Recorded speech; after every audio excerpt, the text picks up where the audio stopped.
El sábado 1 de octubre del 2005 hubo un vecino que caminaba por la zona de Vera, calle Vera, en Santa Fe, entre Urquiza y 4 de enero, cerca de la Escuela de Comercio, advirtió que había una joven con escasos signos vitales, muy golpeada, avisa a la policía llega al lugar, advierte que esta chica, de 21 años entonces, había sido maltratada, había tenido roturas de huesos, tenía el ojo, ¿cómo podríamos decirlo? De una manera muy golpeada, muy como explotado, no sé si la palabra correcta, pero con signos de haber sido golpeada fuertemente.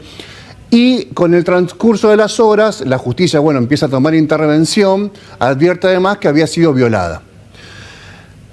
Con el paso del tiempo, en las primeras horas, empieza a construirse la hipótesis de que esta chica, que se identifica como María Florencia Morelo, oriunda de Calchaquí, departamento Vera, podría haber sido violada, golpeada en otro lugar, trasladada allí al palier de este edificio de la calle Vera y abandonada. Estuvo en terapia intensiva, en estado realmente trágico, durante 4 días y finalmente termina falleciendo. Se abre una investigación en el viejo sistema penal, en la justicia de instrucción de la sexta nominación a cargo de Carlos Ferrero. Se lleva adelante una investigación, a mi criterio, bastante anémica, bastante débil. No había un ministerio público fiscal que impulse una investigación, ni mucho menos una unidad especial que investigue casos particulares como femicidios o como agresión a mujeres. Y tampoco había lo que se conoce hoy con mucha potencia, la figura del querellante, a veces particular y a veces provincial, a veces público, como lo ofrece el CAJ, el Centro de Acción Judicial. Quiero decir que en un primer momento y por muchos años, el impulso de la causa, de la investigación, venía del lado de la mamá de Florencia y de los familiares de Florencia. Claro, el tiempo fue transcurriendo, hubo ahí un episodio en el medio, la detención de una persona que había sido personal de seguridad de la terminal de ómnibus en Santa Fe en el 2005. Morelo, María Florencia, trabajaba como moza en el bar Terminal 24, justamente en la terminal de ómnibus de Santa Fe, y justo ese sábado 1 de octubre, cuando la golpean y la violan, ella había hecho el recorrido de su casa en Barrio Roma, de Boulevard Zavalla 2800, había tomado Vera, había ido en línea recta hacia la terminal de ómnibus para tomar su turno de las 6 de la mañana y había aprovechado para volantear información de una asociación dianética de cienciología en la que ella participaba y que era una asociación que tiene varios claros oscuros, después en otro momento si quieren los podemos abordar, pero que en ese momento se encargaba de atender a los chicos con consumos problemáticos, con adicciones. Ahí estamos viendo la nota que publicamos en Zona Crítica este martes a propósito de los 20 años de su crimen. ¿Cuál es la novedad? Nosotros venimos trabajando hace 3 meses en esta causa porque nos habíamos enterado que la investigación había tomado un rumbo casi irreversible, casi de callejón sin salida, porque la prueba biológica que debía resguardarse en la Corte o que debía la Corte resguardar para eventuales reaperturas de la investigación se había perdido. Y que en el 2024, el año pasado, el 11 de abril, quien estaba a cargo de esa unidad fiscal, la fiscal del Río Ayala, Alejandra del Río Ayala, había ordenado desestimar la causa justamente porque hacía casi imposible encontrar una manera fáctica de corroborar el ADN de un posible sospechoso con un ADN que se había perdido, que se había extraviado. Esto nos llevó a nosotros a trabajar en pedir informes a la Corte, pedir informes al Ministerio Público Fiscal, con muchas puertas cerradas, quiero aclarar, no hay acceso a la información pública en el Poder Judicial y en el MPA. Veremos si esta nueva constitución le permite a los periodistas y al hombre de a pie que paga sus impuestos tener acceso a lo que hacen los jueces, tener acceso a lo que hace la Secretaría de Gobierno de la Corte en causas tan sensibles. Nosotros, como periodistas y que estamos encima de estos temas hace mucho tiempo, nos cerraron las puertas y tuvimos que ir reconstruyendo pedacito a pedacito qué había ocurrido. ¿Qué pudimos reconstruir? Que la Corte informó en noviembre del 2022 que la prueba se había perdido y casi 2 años después la Fiscalía decide desestimar la investigación. Es decir, que la causa lamentablemente entra a un estado larvario prácticamente de no tener vuelta atrás en cuanto a expectativas de cotejar ADN de un sospechoso con ADN existente en la investigación, que era clave. Eran prendas íntimas de la joven, era hisopados con tomas de rastros genéticos que eran relevantes para poder contrastarlo con otros ADN. Nosotros publicamos esta investigación en la página web de Zona Crítica y tomamos contacto con Blanca Cuatrín, que Blanca Cuatrín es la mamá de María Florencia Morelo. Lamentablemente le dimos esta información, ella desconocía de estas circunstancias. Nos dijo que hacía 3 años más o menos había tenido un contacto con gente de la unidad Jefas, que es la unidad de violencia de género, pero que desde ahí no había tenido novedades. Por lo que nos resultó algo hiper extraño y la verdad, hay que decirlo con todas las letras, una vergüenza. Una vergüenza que un familiar directo, que tanto pidió por justicia por otro familiar directo, no tenga la información actualizada de la marcha de la investigación. Yo le quiero agradecer mucho a Blanca Cuatrín, que está en Calchaquí, en Vera, poder hablar con nosotros en una fecha muy particular para ella, para su familia. Yo también tomé contacto con una hermana de Florencia, con su padrino hoy a la mañana, y son días, son horas donde uno está con la angustia y el dolor a flor de piel. Así que, Blanca, gracias por atendernos y quisiera preguntarte cómo estás a estos 20 años y con estos 20 años del caso de Florencia y con esta novedad, ¿no?, que la causa podría naufragar definitivamente. Sí, no, con una bronca terrible porque nunca me imaginé que, aparte de sentir otra vez cada año, cada momento, recordar y que para uno nunca se le pasa, o sea, no hay... uno no se sana de eso. Entonces, enterarse de esto es peor todavía, porque nunca tuvimos nada y ahora que nos digan se cerró, porque no, para mí fue terrible. Para todos de la familia, terrible. ¿Cómo había sido el seguimiento? Bueno, obviamente pasó mucho tiempo, uno no deja de tener el recuerdo y sobre todo cuando es un hijo, y la necesidad y la pulsión de saber qué está pasando en la investigación, pero obviamente la vida continúa, aparecen otros problemas, no se está tan encima como en los primeros momentos. ¿Cómo fue viviendo este paso del tiempo, Blanca, desde aquel 2005 hasta la actualidad? Sí, han pasado muchas cosas tremendas. Sí, estuve en momentos muy malos y ahora estaba queriendo volver a empezar, digamos, después de tanto tiempo, pero yo tenía la esperanza de que en algún momento algo apareciera. Nunca esperarme esto de que cierren la causa por perder las pruebas. Eso no, nunca. Sí, no, fue 20 años muy duros. Blanca, cuando sucedió el caso, hubo muchísimas, 2 o 3 hipótesis, no sé si muchísimas, 2 o 3 hipótesis, y muchas dudas en relación a lo que había ocurrido, porque María Florencia siempre siempre caminaba a la calle, transitaba a la calle para ir al trabajo junto con una compañera. Ese día le habían cambiado el turno y fue sola. Ella tenía además una relación con esta asociación en donde se intentaba dar atención y aliento a las personas que habían caído en los consumos problemáticos. Era una chica muy bien conceptuada por cualquiera persona que uno la referencie. Yo estuve referenciando mucha gente en este tiempo sobre ella y no hay un solo concepto negativo. de laburadora, de solidaria, de estar atenta, de ser compañera. ¿Qué cree usted que pudo haber pasado? Sí, yo sabiendo cómo era ella, yo para mí, mi sospecha es que ella vio algo que no debía ver.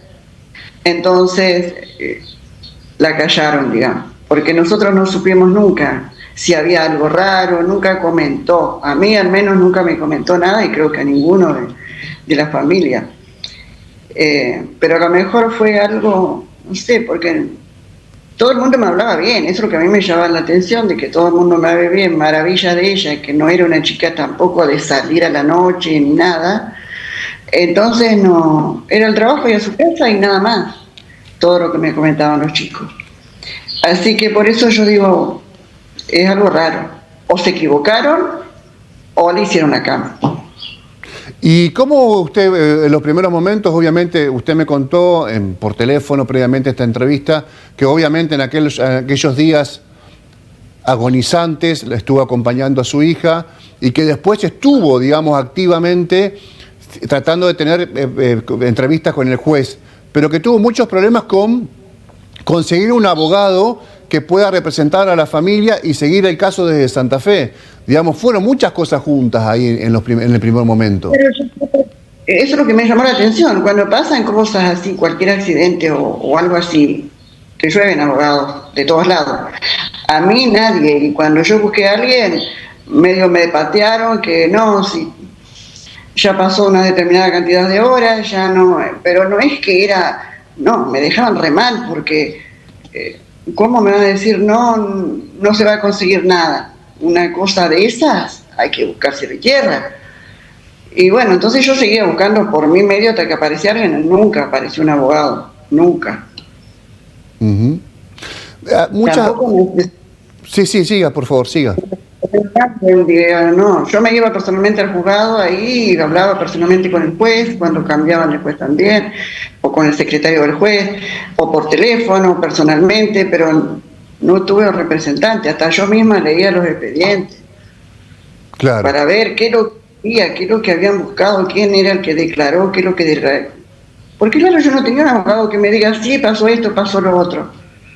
No, que recuerdo que en aquel momento existía lo que se llamaba la justicia de instrucción, el expediente era escrito, era secreto, todo se hacía en formato papel, no había audiencias públicas.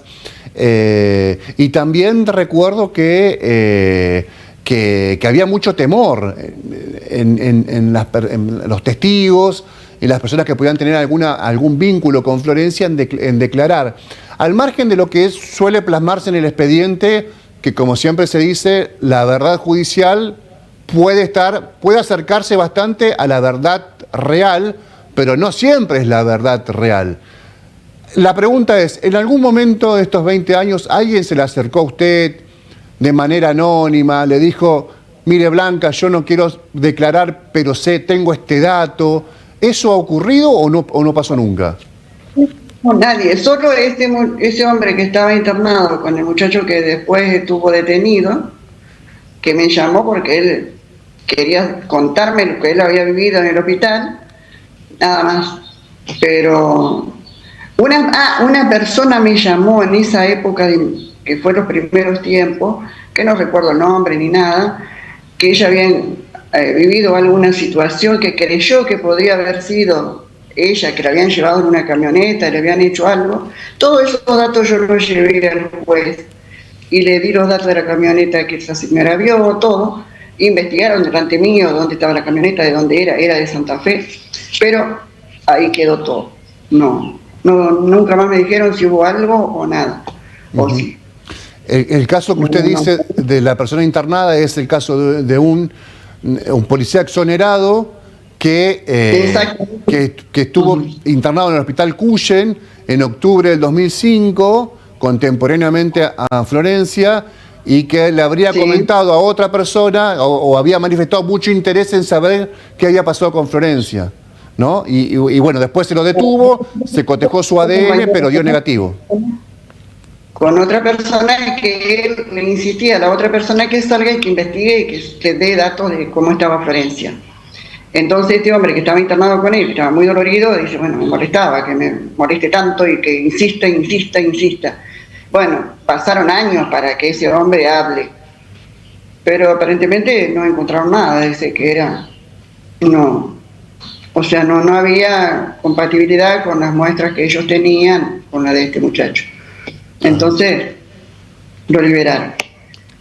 ¿Cómo es, Blanca? Porque todavía parece ser que las asimetrías geográficas terminan definiendo el posible éxito o no de una investigación judicial.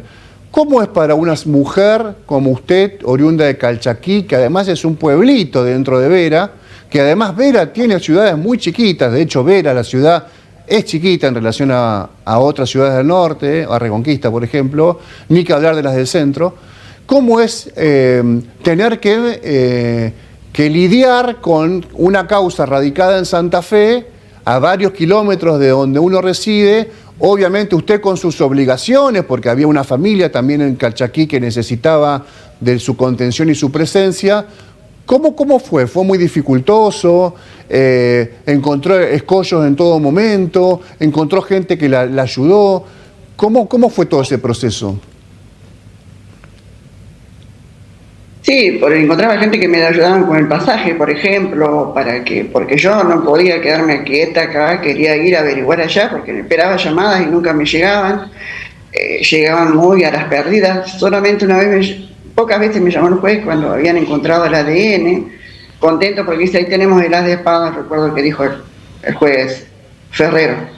Ahora sí, tenemos. Bueno, era una esperanza, había un ADN para cotejar con alguien.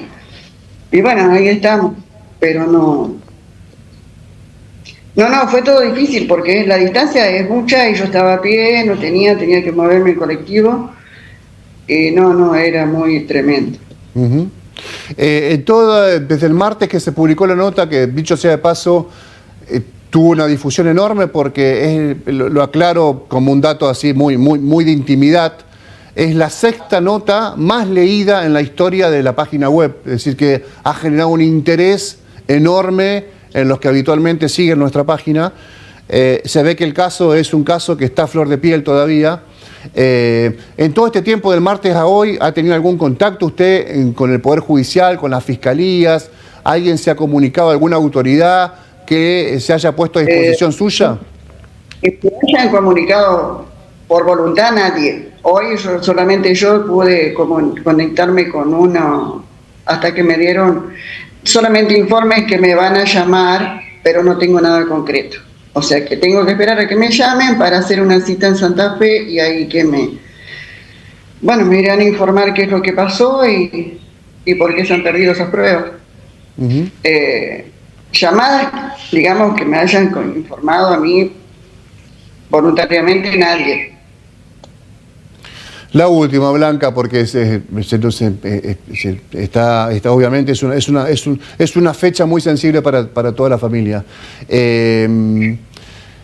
Y necesito preguntárselo porque repasando la historia de su joven hija ya por el 2005, todo me la referencia como una chica muy cálida, muy amorosa.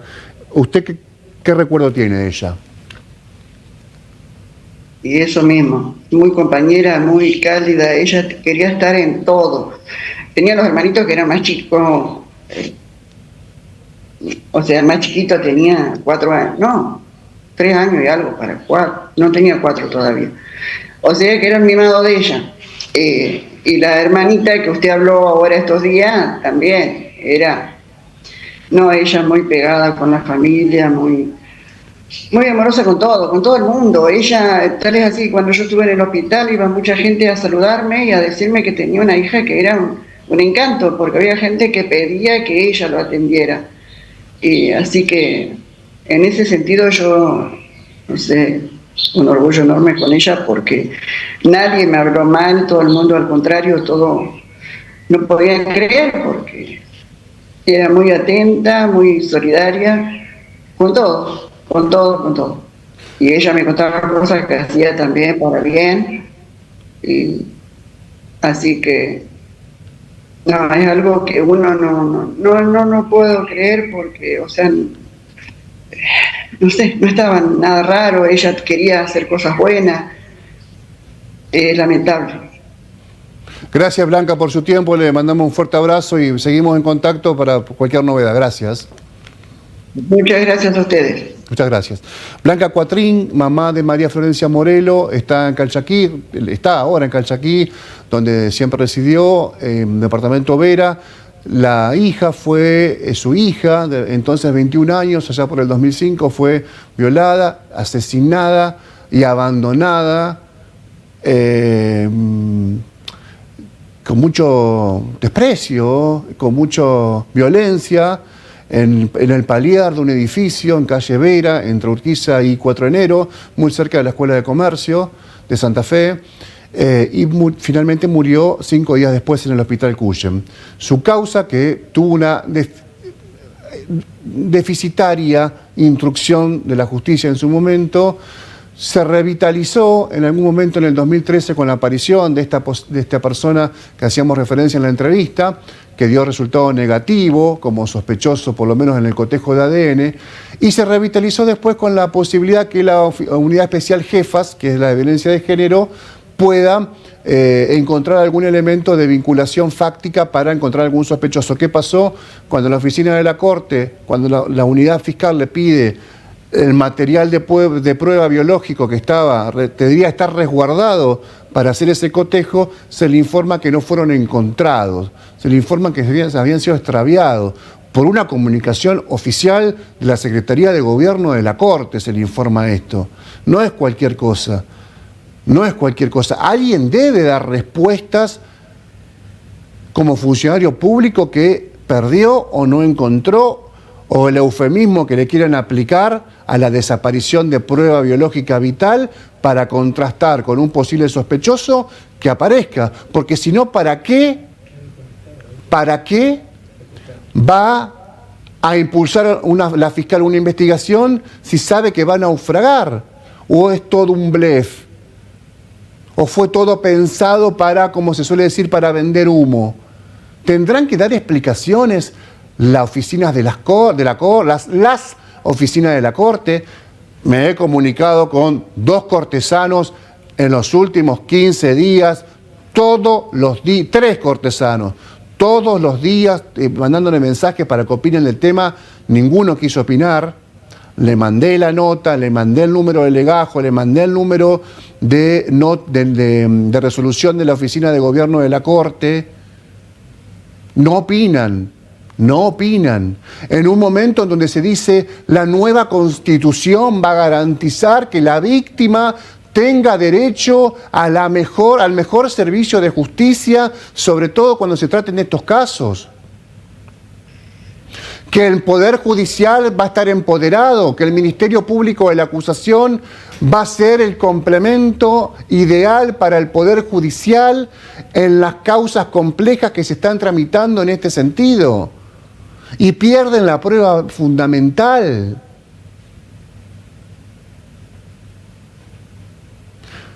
Hasta ahora ninguna institución, ningún representante de institución, bueno, tengo entendido que hay un diputado interesado en hacer un pedido de informe la semana que viene, pero ninguno ha manifestado nada, ni siquiera, vamos a investigar qué ocurrió.